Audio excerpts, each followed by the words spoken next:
talk. I'm Alex Sieira, CTO at Needle and a principal at MLSAC project. This is Matt from Rapid7. Say hi, Matt. Hi, Matt. Okay, so we are here today to talk a little bit about behavioral economics and how it applies to information security. Let me see if I can figure out how to move to the next slide here. Yeah, that's going to be beautiful. So, we would be starting on a very serious note where we had videos with direct evidence that people are not rational. So someone skiing down an escalator or purposefully hitting their forehead on a ceiling fan for some reason. So if you still don't think that people are not rational, you should go to the Darwin Awards Twitter account and find out. And why does this matter? Why should we care? Because as much as we like technology and as much as we like to be coding all day and picking hardware apart and assembling things, truth is, information security is about people at the end because it's about information. Information will only have value in the context of people. If you define processes, it's people that are going to be executing and defining them. If you have technology, people are going to be choosing to buy it or not, implementing it, operating it, monitoring it. And no matter how cool the technology is, if the people don't do their jobs properly, you're going to be in trouble. And most importantly, your adversaries are people. So people really are key here. Your slide now. I love these slides. It's great. Yeah. So, I mean, along with that. Wait, what? Come on. With me. What if I put this so over here? A rabbi, a nun. No. Sorry.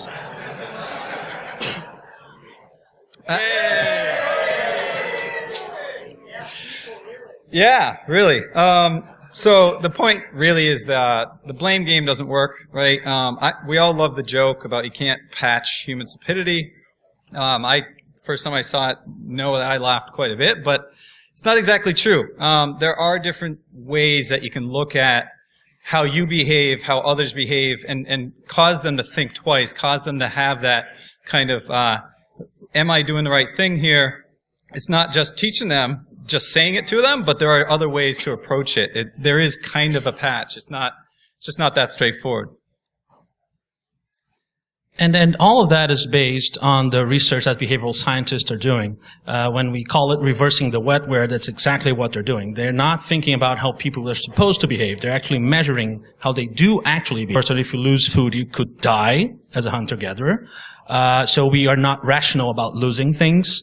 And we were historically living in small communities where it was very easy to keep track of everyone's reputation, which we can all agree could not be further from what the internet looks like these days.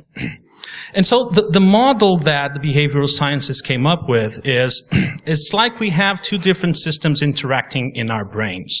They call them very creatively System 1 and System 2. So System 1 is doing all the background processing. Think of like the ROM or the operating system at the lower levels. That's making the brunt of the work. It's making most of the decisions. And it's the system that's mostly involved with what we call involuntary or unconscious decision making. And so it impacts System 2 in a very important way. But System 2 is the rational part of our thinking, is when we expend effort into being analytical, into making a deliberate decision. This is where System 2, do we have? Okay. It's good. System 2 working. And so kind of the Spock and the Kirk analogy there. Oops. Oh my God, the hidden slides are here. Oh crap, I'm going to be going through them pretty quickly. This is going to be fun. This is not an actual slide. Yes. Present at B-Sides, they said. It's going to be fun, they said. Okay, this is you. All right. I think this was a hidden one. Here we go, and here we are. All right, so the first area to talk about, really in the section of know thyself, is this effect of people often thinking and being overconfident, right? Thinking I'm too good to fall for that trick, or generally I'm really good at pretty much everything I do. And this is a phenomenon that definitely exists, and Lake Wobegon was this kind of example of a fictional place where everybody was good at everything, everybody was happy, the flowers always grew well. And this is kind of something that people get caught up in, and there are a lot of different ways that can happen, but reality is you gotta kind of second guess yourself, right? Am I really that good in this area? Does that make sense? Is this completely new to me? Because a lot of research has shown that people are not, there's no such thing as just naturally gifted at things. It's just a lot of favoritism and biases along the way lead to that. And so, getting through some more hidden slides, lovely. So the first example really is experts who are actually amateurs. So they're an expert at something, but they think they're an expert in areas where they're not. And one of my favorite examples was interviewing somebody that was a security professional at a law firm, and he could not get anybody in the law firm to listen to him about social engineering. They would take the awareness training, basically click through everything and be done with it, because their whole job every day was to trick other people and find loopholes, and there's no way somebody was going to possibly outsmart them and trick them into clicking on a link, because, that's their job. And then you may have seen another one of these happen just last week. CEO email was spoofed and sent to somebody and led to 80,000 employees' information being sent outside the organization. We hear this a lot, but the problem would be reading this and thinking that would never help in our finance team. They'd never fall for that kind of trick. When in reality, you should second guess and kind of think through, why did that happen to them? Why would they fall for it? How could I avoid the same thing? And then here's some awesome videos, as you can see, of other people who think they're experts. One man doing a lovely head plant, trying to do a backflip, and then somebody else doing pretty similar. So I'm glad I described those videos you couldn't see. So another area is, which is actually the opposite, and I definitely recommend, if you have a chance, to read Scott S. Roberts' Imposter Syndrome blog. But this is a case of, people that are experts, seeing somebody else and listening and being in awe of them and thinking, wow, I'm in danger of being discovered at any minute, right? Like, I'm not actually as good as people think that I am, and I'm living the life of an imposter. And this is a very common phenomenon. It might be, personally, it's happened when I was hungover, I remember, and could happen for any reason. You see somebody speak and you're just shocked.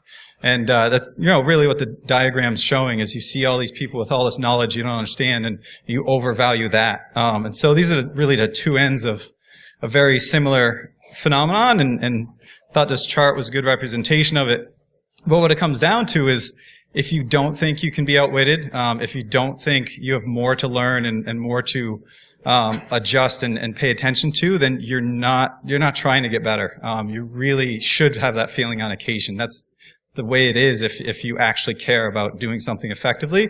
And on the other side, if you feel like you're a complete imposter and everybody thinks, you're doing a great job, they probably have a few points, and you're probably just a little too far down that spectrum of thinking you're not very good.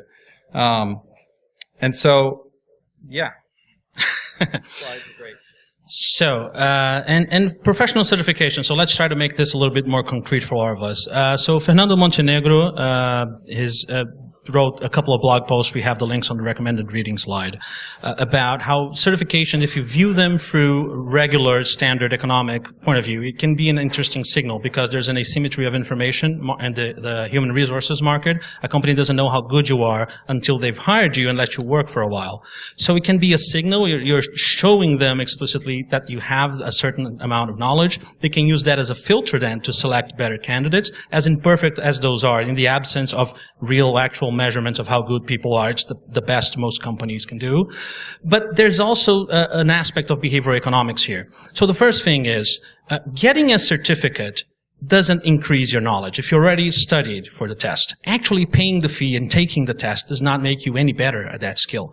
But the problem is, as soon as System 1 sees that you've added an acronym to your business card or to your email signatures, and you reinforce that constantly, it causes System 1 to estimate how good you are at that skill. So you're in essence fooling yourself. Unless you stop and think, you will overestimate your capacity in that area. So you need to be really aware of that, especially in light of what Matt just said.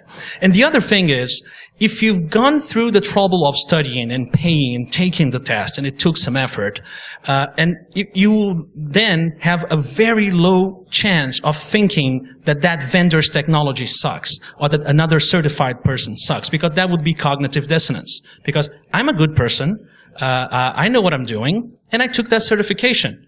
So how can that product suck? Or how can that other person that did the same thing also suck? And in order to resolve that cognitive dissonance, your brain will most likely say, this is all awesome. I'm going to ignore that evidence that I just got that the product sucks. So you are creating a bias in yourselves when you take certifications. Take that into account into your decision making. And the other thing is, the more tired you are, the less rational you are. There's something called ego depletion. When you use system 1, it's automatic, it's effortless, it's running all the time. But you're using system 2, when you're trying to make deliberate, conscious, analytical decisions, you get tired over time. System 2 starts working less and less as you go around the day. There's a study that showed that judges that were sitting all day just making decisions on paroles, they would be very unlikely, it's like close to 0% granting of paroles towards the end of the day, because they were so tired, they were just falling back to their default position, which is, I can't think enough about this, I'm going to deny it, because I don't know if I'll be letting a criminal out on the streets. And that has implications for us as well. So the first thing, if you're a social engineer, call people at the end of their shifts. They'll not be thinking as well. You'll probably be more likely to fool them. And thing number 2 is maintenance windows. I mean, we depend on IT people making changes to system and not introducing vulnerabilities and making mistakes that could put your company in jeopardy. So please don't let IT people work all day and then stay longer to do a maintenance, pick up a maintenance window out of business hours, because they won't be thinking straight and they will make more mistakes. So another bias to consider is, something that Dan Ariely, who I think we've already mentioned, if not, we'll mention him a few times, but sorry, Ariely? Ariely. Actually created the Institute for Hindsight, Advanced Hindsight, all around this sort of thing, because you will be judged unfairly. People will read a headline or see very little evidence and decide that, you made a mistake, the team was at fault. My favorite example was for the Neiman Marcus breach in February 2014. They came out and said, how could these people have missed this? There were 60,000 alerts. And then if you read down in the fine print, you read further through the article, that was 1% of the number of alerts they received every day. So it's more like, well, of course they missed it.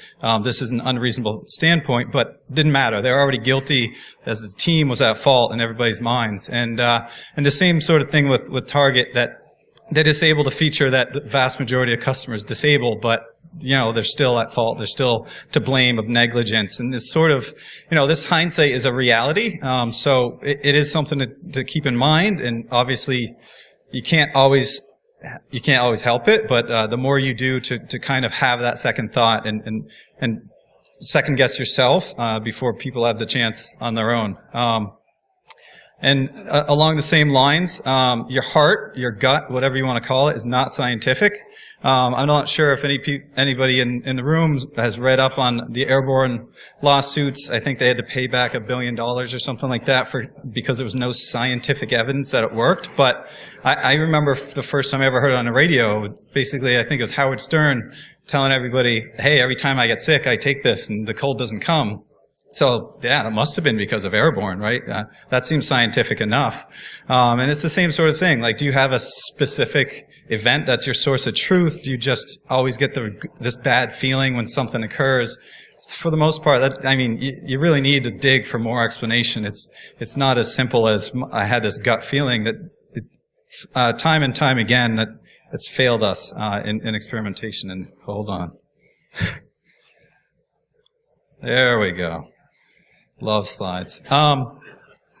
Very, very relatedly, people that have this, my team always wins when I sit on this spot on the couch, or when I wear specific underwear or something like that. You know, if you kept doing the same thing and it seemed to be working, that doesn't mean that was what actually worked. It doesn't mean you shouldn't try other things. You shouldn't ask, like, is it logical that was what really occurred? Again, this is the whole system one is just telling you, wait, based on the information I have, that I'm going to make up an explanation. And sometimes you just don't have enough. You need to find more information.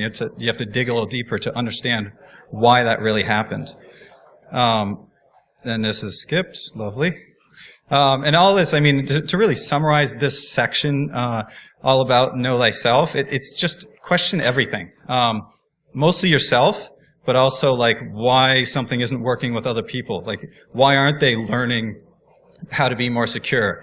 Do they have, you know, is it ancillary to their day job and they have to get their work done? These, you know, the people in the org need to know, but some way to kind of trick them. I'm a big fan of, you know, phishing your employees. I got nailed last year by my head of security, in Project Sea Monkeys, I think he called it. But yeah, I clicked the link. And even like tabletop exercises. I don't know if your team thinks that they're cheesy or whatever, but you should probably even go further. You should try and just inject random data in and see how the team reacts and test yourselves. These sort of, you need to trigger the system to the actual critical thinking, or you're going to make mistakes. We all are. In this next section, I'm going to be talking a little bit about then Ariely's research on cheating and morality. And that interests me because when I've worked in consulting in a past life before, I'm almost fully recovered before you ask. And by walking into so many different companies, one of the things I notice very often is that there were like systemic problems where a lot of people were making small mistakes, but when added up, they added huge amount of vulnerability and exposure to those companies. Like if you think about IT people that know they shouldn't do something, but they do it anyway because they have to get that system up very quickly, and it's 2 a.m. already, and they want to get back home and sleep and get back to their wives or something. And so I think that research is really helpful. And the first thing you would imagine when you ask, why do people cheat? And this is the model that traditional economists used, is people make rational decisions. So the likelihood of someone cheating, or the amount they cheated on, would be proportionate to how much would they gain. So the more they gain, the more they would cheat. The chance of being caught, so the bigger the chance of being caught, the less likely they would be to cheat, and the penalty as well. So if you increase the penalty, people would cheat less. None of which are true. If you test that with real people, that's simply just not what happens. And I invite you to read, Ariely has an entire book on that subject, and it's really non-intuitive, counterintuitive, and surprising. So what he finds, the best working theory right now about how people cheat and how much they cheat, is the fudge factor model, which is people will cheat when they have an incentive to cheat, there's something to be gained, they will cheat as much as they can, as long as they can still rationalize it and still believe they are good people, or they're not guilty at the very least. There was something accidental. And that shows up in a variety of ways. So the most likely cheating you see is a lot of people cheating by a little bit, and not just one guy getting in and robbing the entire bank. That's really, really rare. And so one of the things that he measured is the psychological distance you have to cheating. The further removed you feel from the cheating act itself, the more likely you are to cheat, and the more you're going to cheat. So it's no coincidence that when you look at online games, you don't buy the items inside the game in dollar amounts. You have to buy credits first, and then you use those credits to buy the items. And that happens is because the further removed you are from money, the less rational your decision becomes. And that holds true for cheating as well. An experiment he did with golfing, it was something like people were twice as likely to cheat if they could, nudge the ball with their club instead of picking it up and dropping. It's the same cheating. Rationally, it's the same number of inches. But people would be less likely because picking up the ball is really, really deliberate. Right?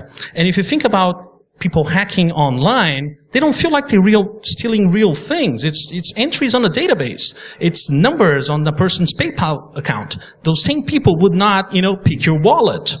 So it's easier to rationalize cheating on that scenario. And the lesson here is you need to make the cheating more concrete. You need to make people realize through training, through UI design, they need to understand the concrete examples of the consequences of cheating. So if you are one guy inside a large criminal organization, you just write the malware. Someone talked about this in an earlier talk. If you just write the malware, but you never actually infect anyone or get any money, you don't feel like you're a criminal. It's very easy to rationalize this. You must focus on giving people the big picture. You must tell call center attendants that, if personal information from this company's customer is sold, you need to tell them a real teary-eyed story about a grandmother that lost everything because of identity theft. They must understand that there are real life consequences to doing that, because then their irrationality will work in your favor. Something else is conflicts of interest. You might have conflicts of interest that you don't understand. And conflicts of interest work by affecting both System 1 and System 2. And we can understand System 2. We think, okay, that vendor took me out for dinner, but I'm not going to buy him more just because of that. I'm a smart person. I can make an independent decision regardless of what he did. And that is not true. So Ariely did an fMRI experiment where he had people having to choose, to say how much they liked paintings. Except the same paintings were sometimes presented as being sold by a gallery that had paid for their lunch previously, and sometimes the same painting would be presented as being from another gallery that didn't give them anything. And as you expect, people said they liked the paintings from the gallery that paid their lunch more, but it was not a conscious decision. He was measuring them under fMRI. Their pleasure centers activated more. They genuinely enjoyed the paintings more when the same painting came from an art gallery that had bought them lunch. So think about that. When you guys are out there making decisions, that is impacting you. And the processes you design in organizations need to take this into account. The what the hell effect is tied to ego depletion. So once you start doing bad decisions, you say, what the hell, I've already eaten one donut, my diet is gone anyway, I might as well eat the whole box, right? And that applies to cheating as well. Once people stopped making rational decisions, they will go down on that slippery slope.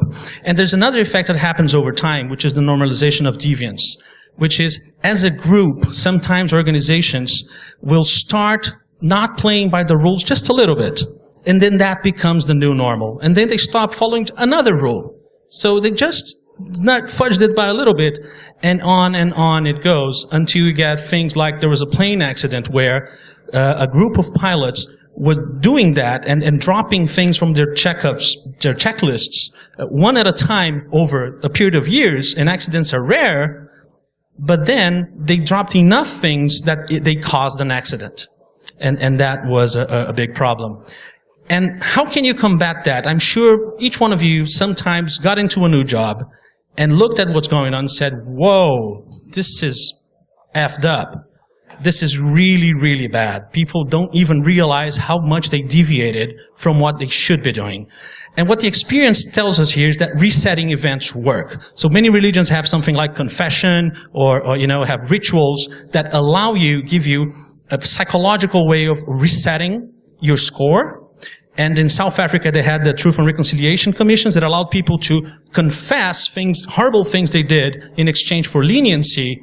But they also psychologically allowed them to say, okay, that's past me now. I accepted it. I'm absolved. I can move on and not be that person anymore. So maybe there's a way that we can do that with organizational cultures in regard to security as well. Payback and altruism. People don't cheat just to benefit themselves. In fact, they cheat more if it's going to benefit other people's, because that's even easier to rationalize. Robin Hood probably would steal more than if he was just stealing for himself, because he feels justified in what he's doing.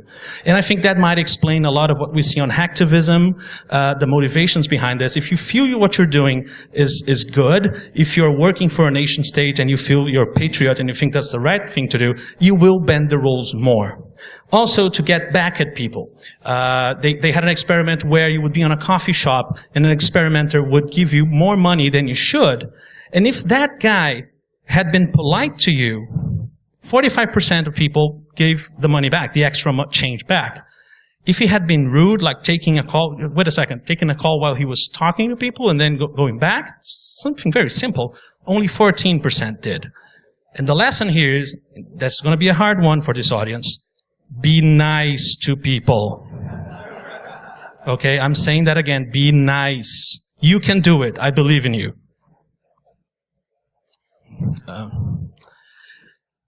We like to make people examples of, but we usually focus on the bad examples, on the punishments. We need to get the IT group within your organization that has the best security, and you need to be talking really good things about them and letting everyone else know these guys are awesome. You should be all doing the same things they are. We like to badmouth people because it makes us look smart. Look how stupid he is. He shouldn't be doing that. We should be doing the exact opposite, because the social examples affect how people make moral decisions a lot, and that has definite consequences for fraud and for information security. And our brains have caches, as we found out, since, and it's not surprising for a bunch of engineers, you had real-time constraints, you have to make real-time decisions. Caching is a good idea, so System 1 thought so as well. And what Ariely found out is, if you prime the cache of your brain with morality in any way, shape, or form, even non-existing forms of morality, if you get an atheist to swear on a Bible, if you get a person at a university that doesn't have an honor code and say, remember, you have to stick to the honor code. The honor code doesn't exist. By the simple fact that you've made people think about morality before they make a decision, they will make more moral decisions. So he got a simple form from an insurance company where people had to self-report how many miles they'd driven with their car every year.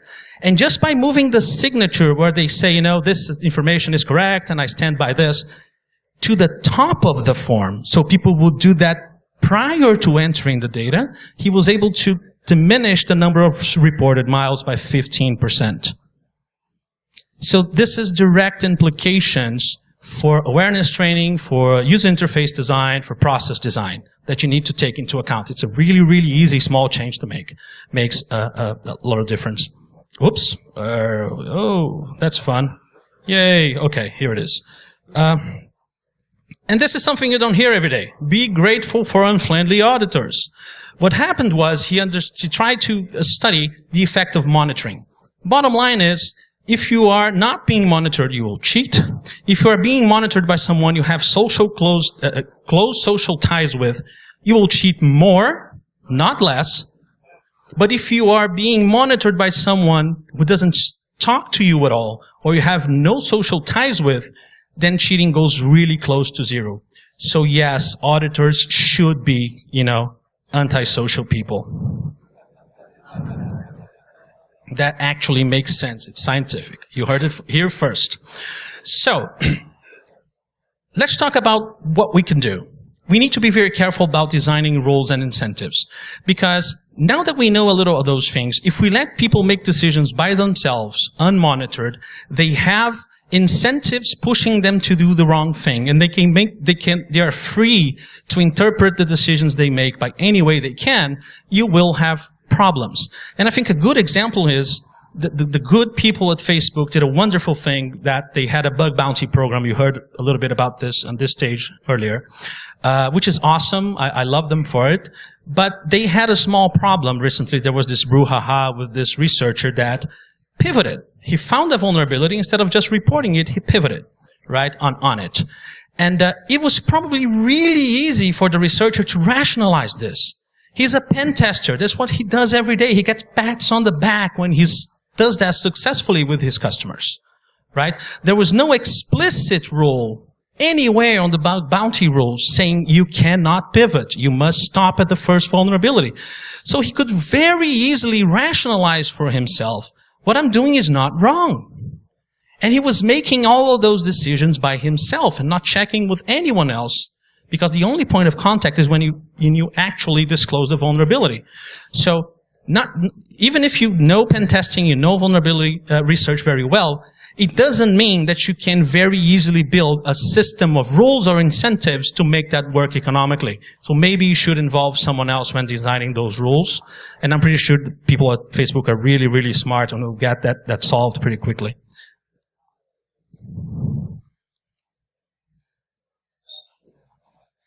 So yeah, at least we can trust vendors, right? I mean, we're trying not to, leave any person involved in the entire process out. It affects everybody. You really can't just trust headlines, as I explained a little before, but you read the actual headline at the bottom, and you'd never believe what was said at the top. And again, it's a statistic as if it's real.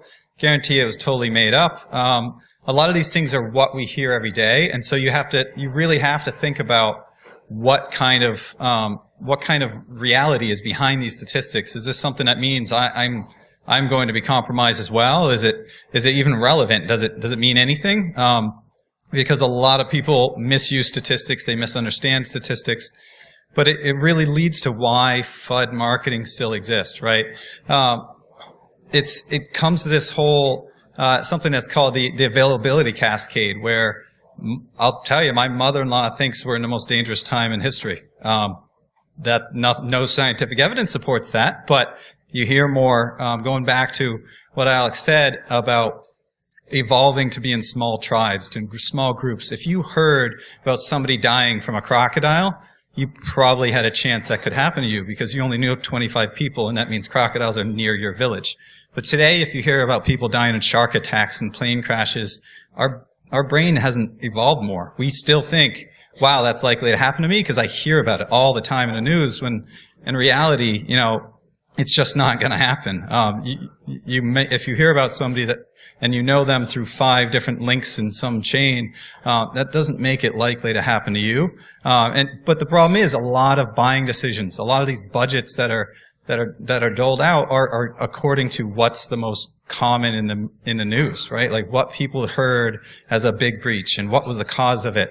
I've spoken to people saying, if you don't have a plan to secure your third-party vendors, you're screwed, just because of the big, very newsworthy examples. And without question, yes, you should think about that avenue, but that doesn't mean you're all set, right? Just because you've really created a really secure way for your HVAC company to log in. And so, yeah. Something that came up during Ariely's research is that creativity is a really good predictor for how much you are able to cheat, because if you are better equipped to rationalize, invent a story in your own head that justifies what you're doing as moral, you are really going to be more likely to cheat, and you're going to cheat by a larger amount. If that has any correlation or not with how information security products are marketed, I'll leave that up to you. Yeah.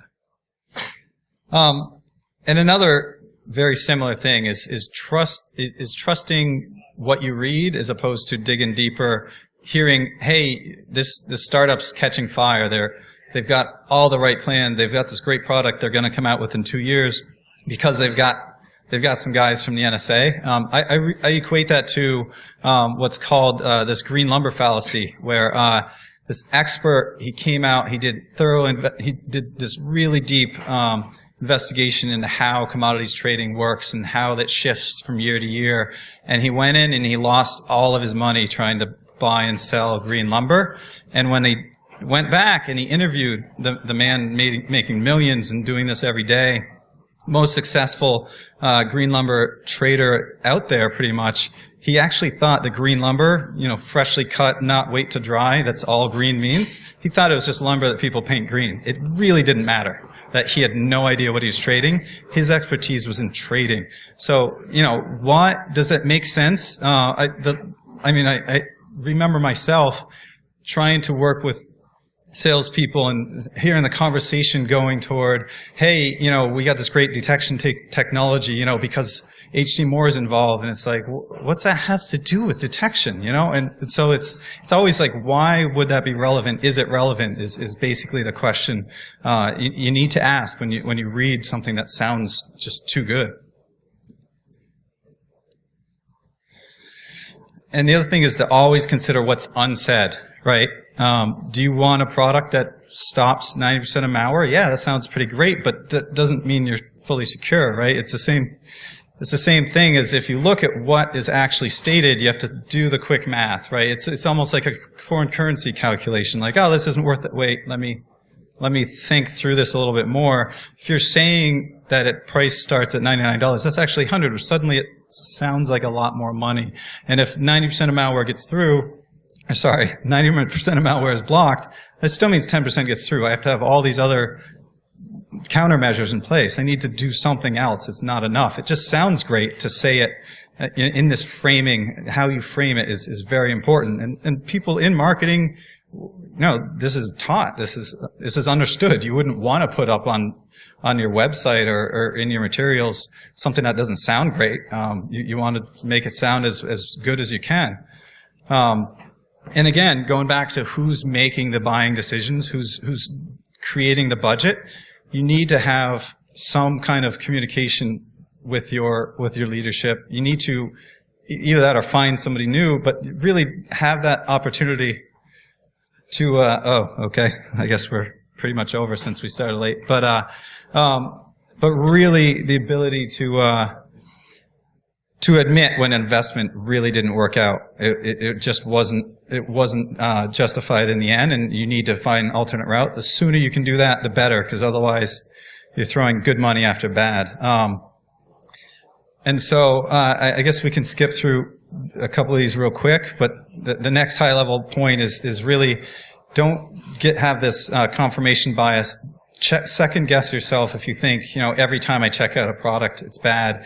Try to look for a better solution. Yes, you're going to be able to build some really great things, but there are times like if you just leave everything to your team, to just a couple of individuals, you will find patterns where they're not. You will find problems where they're not. It's just you have to justify to yourself that you're having an impact, and it comes down to the high level question about looking to take conclusions away from humans and have all the solutions be human mind, that it's still the best for it, but the more you can have machines and automation do the rest, the better and more impactful, because there are times when you'll just try and solve a problem when it doesn't exist. Finding the problem is something the machines and automation can help with. Solving the problem is what the human brain is really best at. So since we went over, really just want to recommend some reading based on where a lot of these different concepts come from.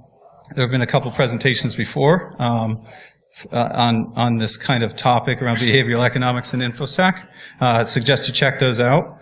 And otherwise, I promise we weren't the cause of the video problem. But yeah. Yeah.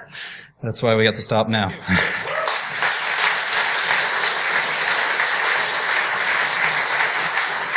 Dear Besides people, do we have time for questions? Apparently no. If anyone has questions,